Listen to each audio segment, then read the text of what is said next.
Hello everyone, this is Mohan, IASbaba founder, and today we have Kritika Goyal, All India Rank 14 with us. She was our ILP and TLP student as well, so it's a very proud moment for us. Congratulations, Kritika. Thank you so much, sir. Yeah, and Kritika is a law graduate and her optional is law. And in third attempt, she was in Danix, and finally this year she has got a very good rank in top 20. So how does it feel, Kritika? So it feels surreal. I mean, I couldn't believe that it was me and that was my roll number. I kept checking if this was my roll number. Okay.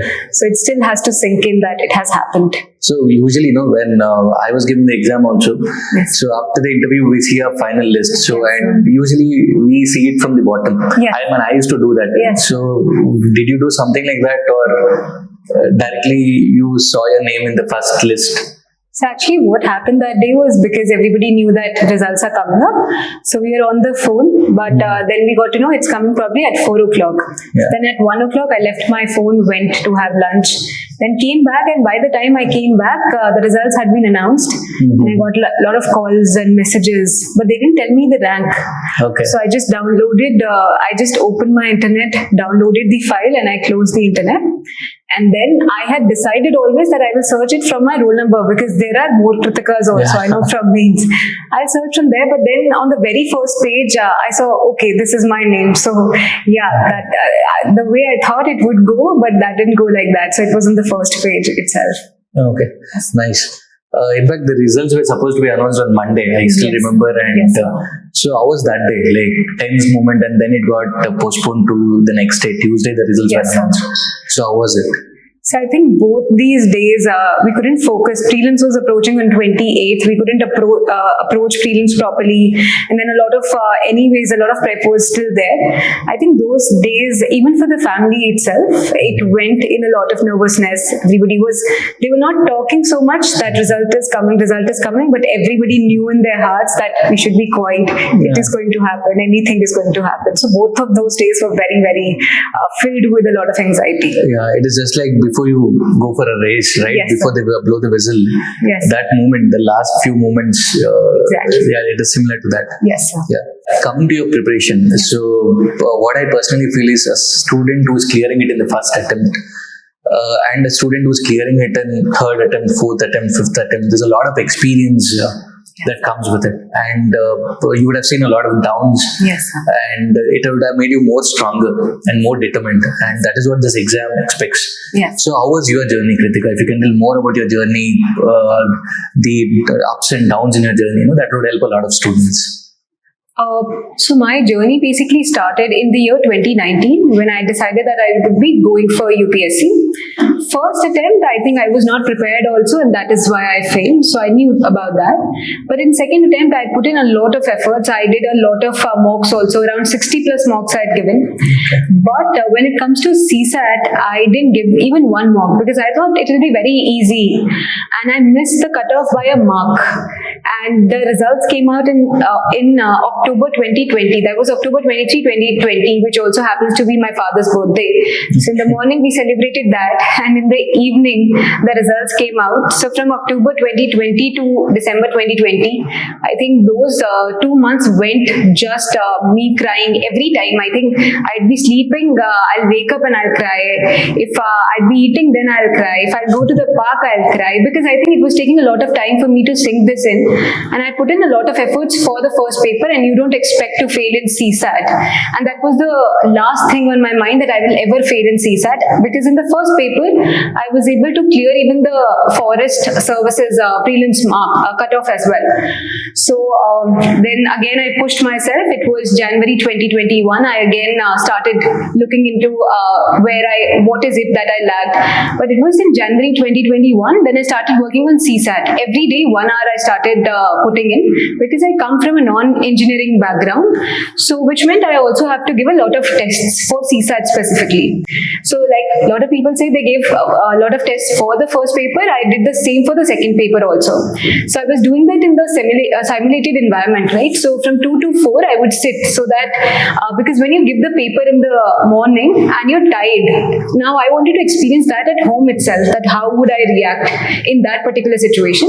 So every day I was trying to make sure that I was doing 1 hour CSAT, and apart from that, then I'd be taking mock tests. So that is how my third attempt went. In the third attempt, I could clear prelims as well, but I hadn't prepared for mains much. So that is something that also got reflected in my mark sheet. I got into reserve list, so I got into DANIX. And then in the fourth list, learning from all these mistakes, prelims, what I did, gave all mocks for the first paper, second paper.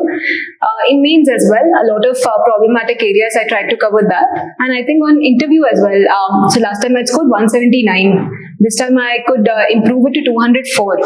So all of that process, I think it comes from a number of mistakes I made in the last 3 attempts.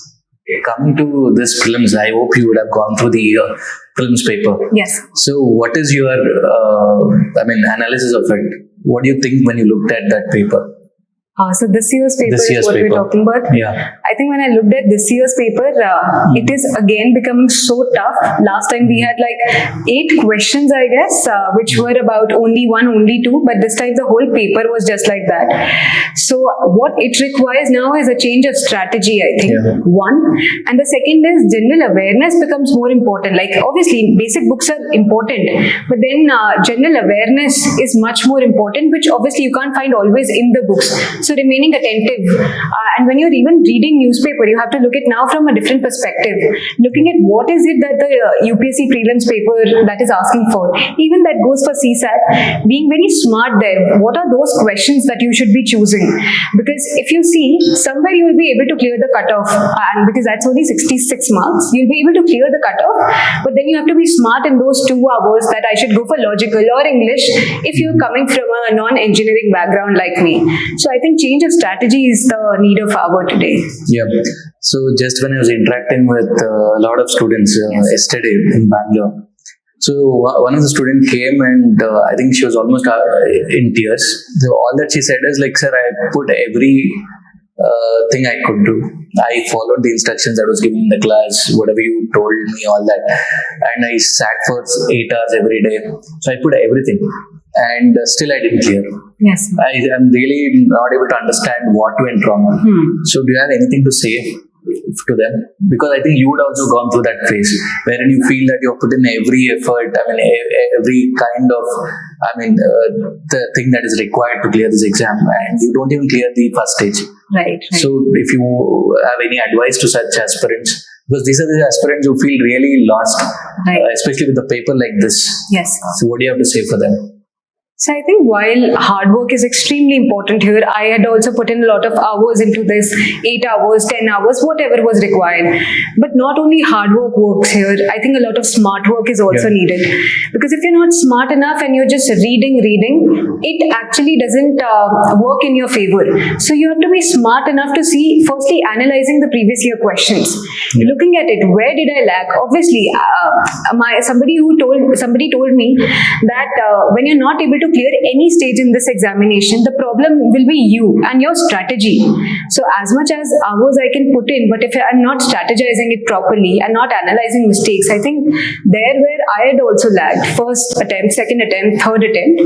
So I think smart and hard work would be needed. Okay. So do you think that is the single thing that differentiates a topper, you getting 14th rank and you not clearing prelims in the first stage, first attempt? Do you think that is the difference, or is there any other thing that differentiates or something that makes a topper a topper? So I think for me that would be it, because that is what I have learned from my journey. So even in college I used to put a lot of hard work. I was missing out on all those things, waking up at 5 and sleeping at 11. I did everything possible, but that is not it. I also needed to know the way the paper is designed, the way my answers should be designed. I think that is why I say hard work is needed. I did everything in the last year, missed everything possible, missed my convocation as well. But I think that was hard work. But unless I realized what is the mistake that I'm doing, I couldn't clear it in the first 2 goes itself. Okay. So now that prelims is over and we are in a phase of which is the most, I think something which is stable phase. Yes. Prelims means interview. Yes. I would still say prelims dicey. Yes. Interview, you never know which board you get, into Right. what kind of questions are asked. Right. So out of all the three stages, mains is a phase wherein you can, control to an extent, Yes. predict to an extent, Yes. and execute well, and so that you are, in the safer zone. Yes. So, what was your strategy for mains, and what should the students be doing? And now they have around 110 days left. Yes, sir. So, what should be that strategy? So firstly, I would just say give whatever you have left in you. Like that is the first thing I would say. Whatever it requires, because for prelims, obviously, hard work, smart work is needed. Yeah. Here, means I think it's a lot of hard work. A lot of hard work goes into it because you have to try to ensure that your paper gets completed in 3 hours. So I think one will be hard work and give whatever you have left in you for this particular paper.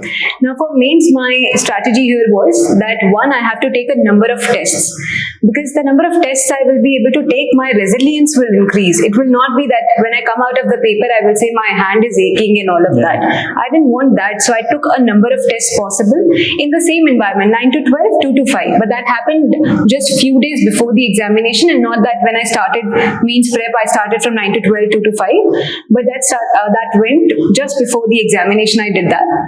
And apart from it, sir, I think for every topic that we have in mains, making small notes and just as many as revisions you can do. I went for 4 revisions of mains whole syllabus. So making small notes of every topic. If it is GS2, to give an example, and if it is written education, you should have notes, and those notes will come from previous year questions. One. Second, you can find a lot of material online, and then I was also doing this every day. I was writing like 5 questions. I think this is what IASbaba had started, that 5 questions had to be written, and that really helps. Those 5 questions, 35 minutes you gave, you time yourself properly. So every day I was doing those 5 questions, then making notes and a lot of revisions, and then taking a lot of tests. Okay. So, coming to current affairs, Yes. Do you advise them to read for now? During these 3 months, what should be their strategy for current affairs, or should they rely on any compilations? Yes, sir. So for current affairs, I think I was reading newspaper regularly. Now what happens is, you can obviously, some people think you can skip the same, but why I still went for the newspaper is because you also have to write essay. And now if you look at the marks this time, they've decreased comparatively, because what I could understand, so last time I got around 104 and this time I improved it to 129, which is not the best possible score, but it's still an average score. And I realized that what is needed in essay is some sort of creativity. Like in the beginning, if everybody is writing the same thing, then probably you might not get the edge. So for that, being creative, and that comes from newspaper. I remember the first essay that I had started, I don't remember the name of the essay, but I'd started with something from what Alia Bhatt had said in one of her interviews. So that is something I read 3 days before the examination in the newspaper itself. So I think that makes you creative as well, one, and that excites you, because every day, every morning you're reading newspaper and something you're finding every day. So one is newspaper for sure, and apart from that, you can complement it with any current affairs magazine that comes about. So if it's mains 365, you can probably complement it with that, so that you know that you have your current affairs ready, and that could be complemented with the small notes you've made already for the syllabus that is written in the UPSC syllabus. Okay, so coming to freshers, Yes, sir. For them, what would be your advice for current affairs? Because obviously there's a lot of confusion, too many sources. Right. So what would be your advice? And also, even today when I was speaking to some of them, freshers who have joined the batch, they asked me, like, should I make notes from the newspaper, or we have a source called as Babapedia, Yes. wherein we divide that into Prelimspedia and Mainspedia. Yes, sir. So we cover all the current affairs in that place. So they were asking, should we do it from that? So they're a little confused. So what would be your advice for them? So when it comes to newspaper, I never made notes from newspaper. Now I thought, because it's already being covered by the coaching institute or any institute which you are enrolled into, now why should then I spend so much time? I'll be reading newspaper probably, so that when I read the compilations, it is easier for me. So if you read just compilations, it becomes difficult because you're not aware of what is happening. So just reading newspaper was the thing, and then complementing it with whatever was coming in the monthly compilation or an yearly compilation which you are enrolled into. So I never made notes from that. So that was my basic strategy. Yeah, that's what each person has their own strategy. Yes. Whether to make notes, not to make Yes. notes, all that. Yes. So obviously, I would also vouch for that. Reading the newspaper at least for 40-45 minutes every day is very important across all the three stages. Right. And now coming to ethics, because I feel ethics, essay, and your optional will make a difference. Right. Adding on to that, your interview will make a huge difference. Right. So, ethics paper, what should be the strategy? And any sources that you referred, and especially with case studies and quotes, how did you go about that? So firstly, I'll say that last time I had scored 98, and this time, if we look at the ethics paper, it was like a marathon paper.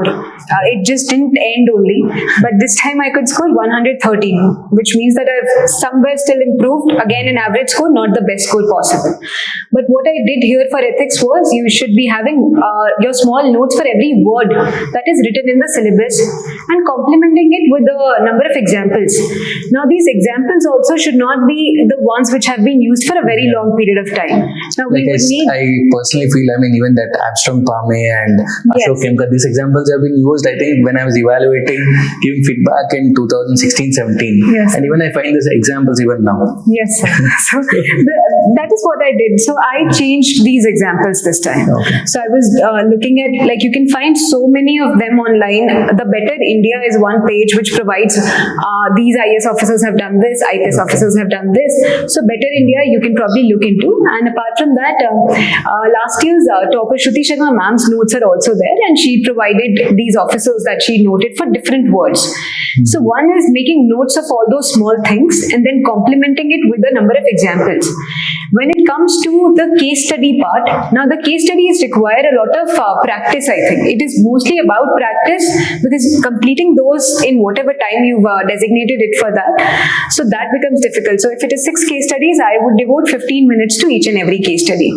Now, how do we get into that 15-minute zone? It requires practice. So my only mantra for case studies was as many as questions, as many as case studies I can solve, I will do that. Because there is high probability that somewhere there could be a clash in the actual examination as well. So I will know, oh, probably I've done this and now I can do that. And apart from that, the third thing I did was that I'd made some certain pages wherein I would write quotes, which I can probably use in the ethics paper. And like those small words only, for example, Sheelam Param Bhushanam, which is character is the highest virtue, all of those things I written on one paper. And the second thing I done was that certain words and phrases also, when it comes to ethics, for that also I'd made pages so that I can use those words, because ethics is about using those right words. And where do you get those right words? So I'd made pages and my notes, and so that I would add in the answers when it comes to the statement based, as well as when it comes to the case studies.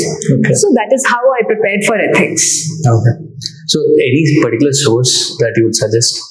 So actually a number of sources are there, but basically internet was my main source. I used to look a lot from internet, and then if you really have to, any coaching institutes notes, if you would want to, you can refer to them as well, and you can see what are their definitions that they've provided. So that you can probably do, and then do a lot of internet research, because every coaching institute probably may not be able to provide you with a lot of new examples. So that is where your own part comes into being, and then doing those searches. Okay. And coming to essay, what was your score this time? So my score was 129. Again, I improved it from 100. Yeah, in fact, the overall essay score, as I have seen, has reduced. Yes, and sir. getting 129 or close to 130 is a pretty good score. Yes, sir. So what was your strategy for essay? So my strategy for essay is that newspapers. I will be reading newspaper. Even the Hindu is what I used to read, and it comes with a Saturday edition. There is a magazine that comes about, and mostly we don't read it. But if you actually start reading it, there will be a lot of interesting things that you can find, and that I used to note it down in my notebook. Even the example that I'd used, I started with Alia Bhatt's whole journey. She had given one interview in the paper where she was telling how she started and how she's taking it now slow also and all of that. So I noted it down and I used it. I reproduced it 3 days after. So keeping it very creative, one, newspaper becomes that particular source. And second is for different topics, right? So if let's say around 25 topics to 30 topics you should prepare beforehand. And you can go through the previous year question papers. They'll tell you from education, we've had like these many topics. So you get an idea and you'll be preparing for introduction, I'll write this. For the main body, I'll write this. For conclusion, I'll write this. And I'll prepare quotes accordingly. So I've done around 25 to 30 topics like that. That was my basic material. That is basically internet research for me. Okay. And then I did all of these creative things. I would note it down in my notebook itself, coming from newspapers. Okay. So since it is more of philosophical, I think, at least last 3-4 years, what they've done is both sections have philosophical topics. Yes. Earlier it was like one theme-based and one philosophical. Yes. So what do you have to say on that? So actually, the correct interpretation of a philosophical topic is extremely important. Okay. If I talk about my last attempt and my third attempt, now the reason why I got less marks was because I had interpreted one topic wrong. And when I had interpreted it wrongly, obviously I'm going to score less. What you can do for philosophical topics is that even if you're not writing the whole essay, make mind maps or make it in 30 minutes. What is it that is coming to your mind? So for 25 minutes to 30 minutes, you can just brainstorm. Oh, I can probably write on social perspective, political, economic, cultural. What could be the intro? What could be the conclusion? So that I used to do on a daily basis because I thought my essay marks are 104 and really need to improve. Yep. So every day I would just pick up one philosophical topic from the previous year questions or whatever it is, and I would just for 30 minutes sit down and see what is it that I could have added and discuss it with a friend, and I will then complement it with her ideas as well. So that really helped me improve my score this time. So again, 129 is a pretty decent score this time. Yes, sir. Considering the overall relative score of other students. Right. And now coming to the other good rank is your optional. Yes, sir. So first of all, what should be the strategy for especially a fresher to choose on what criteria should an optional be chosen? Yes, sir. And what was your strategy for law optional? So I think for a fresher to be choosing any optional, for me, the only strategy I had was because I have my background in law, it is comfortable for me to choose this other than choosing a subject which is going to be absolutely new for me. But that is not the strategy for a lot of people. They feel that if there's any other subject which can get them more marks, they'll be choosing that. But for me, the comfortable part was I've done 5 years of law, and let's just take law itself because then I will know where to put what instead of choosing a subject where I will not probably know where to put what. And then I thought I will not probably be taking coaching also for law optional because 5 years of reading law is enough for that. Now, how did I plan for law optional? There is paper 1 and paper 2. Now, for paper 1, which is constitutional law and international law, what is needed is obviously the books are already there. A lot of toppers have talked about it. What is needed is that again you complement it with current affairs, constitutional law. If I'm writing a topic on, let's say, separation of powers, I cannot just be writing and stopping at Keshwanand Bharti case. I will, as a law student, I will have to provide certain new things as well. So if there's a 2023 judgment, 2022 judgment, and you write that, it obviously gives you an edge. So that was my basic idea here. Same goes for international law. Whatever is happening, self-defense or whatever it is, complement it with the current affairs part. And when it comes to paper 2, it's relatively static. I think my basic idea was after I'm done with all note making and everything, how do you structure your answers well? Because in static, you can't be doing much, right? I can't be adding something, but what should be my intro? What should be my basic part, conclusion? So I'd made a lot of model answers based on the previous year questions. Okay. So my model answers were ready for the previous year questions, and there is a lot of repetition in optional actually. Okay. And for law optional, there's a lot of repetition that happens.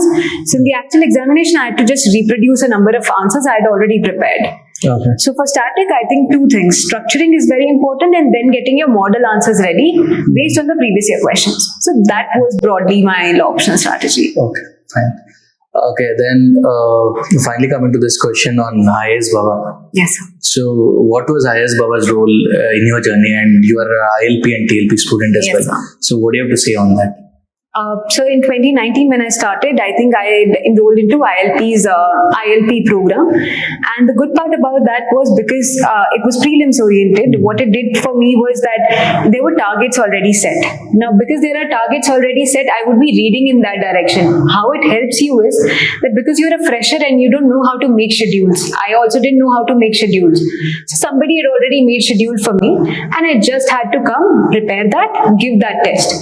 And when you give that test, you obviously, whatever is the learning, noting down in the notebook. So that really helped. And apart from that, the TLP program that I was a part of, again, it is the five questions every day. Yeah. That really helps. Now, a lot of people don't go for that question strategy, but I'm an ardent follower of the same. Okay. If you write 5 questions every day and then you match with the synopsis that comes about, you get in those 5 questions, you know that I have to improve like this. Yeah. Rather than going for those 20 questions, it becomes hectic at times.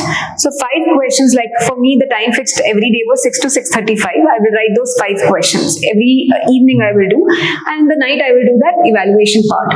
So I think those 5 questions are important. It prepares you for the 3-hour journey that you have to take earlier. And the best part about this is that because it's 3 hours, now you can divide it. Oh, 35 I've done this. In the next 35 I will do the next 5 questions. So I used to break my whole paper also like this. Okay, 35 minutes, I will do this. 35 minutes like this. So it really helped, ILP and TLP both. Yeah, in fact, with respect to TLP, the beauty of that thing is the timing. So when you can write 5 questions in 35 minutes, 37 minutes, Right. Then you can write 20 questions in 3 hours. Exactly. So that is the funda in which we started. Yes. And that is what is actually giving us great results. Yes. And for every student, I would advise that because of the timing and even the quality of the questions per se. And with respect to ILP, as you rightly noted, the best part of that program is the daily targets. Right. And now we have come up with more comprehensive. In fact, today we are launching it. We have come up with video classes. So classes were missing in that. So along with the materials, current affairs, which I already said, it is Bavapedia, we have come that the new value addition is the video classes, so that the students, like even it is called the self-study program. Right. So this makes it very comprehensive for a student.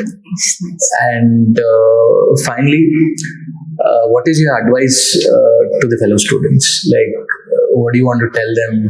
If you think something has to change or their mindset, or any advice of yours, how things have changed, any motivational words from you? I would just say consistency and patience in this whole process is extremely important. Now you can feel that you've done everything possible in this one attempt, and if it is not working out now, how will it work out the next time? I think it might sound a little harsh. The problem is that there might be an issue in the strategy itself. It's not, everybody says it's very unpredictable, but I think it can become predictable if you are doing that, again, hard work plus smart work. So I used to follow this one particular quote which says, as long as it is unknown, it means you have a chance. So that is how I used to follow it. So I don't know what is going to happen in prelims, but it means that I have a chance. Nothing is predetermined. Again goes for mains, again goes for interview. So as long as nothing is probably final, you always have a chance. So that is what I used to follow. No, well said. In fact, I like that line. So when things are unknown, everybody has a chance. Exactly. Like for example, CAT and all, it requires a different caliber, different aptitude, and only certain sections of people can qualify such exams. Probably who are good in maths and comprehension. Yes, sir. But UPSC, I personally feel, in my experience and being mentoring students in last 10 years, it's a great leveler.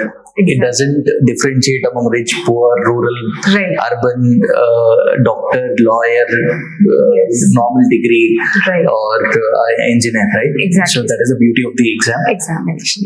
And I have a lot of respect for that exam, because every time I see the questions, even though I am a teacher now, every time I look at the paper, it gives me goosebumps. Yes. The way they come up, it is very difficult to predict it. Exactly. And that is where the beauty of the exam lies. Yes, sir. Right? Yes. Yeah. Fine. Thank you for your time, Kritika, and thanks for sharing your experience. Definitely, this is going to help a lot many students. that 4 years of your journey will definitely make, it will be a lot, lessons learned for quite a lot of students. And thank you once again. Thank you so much. Congratulations. Thank you so much. Yeah.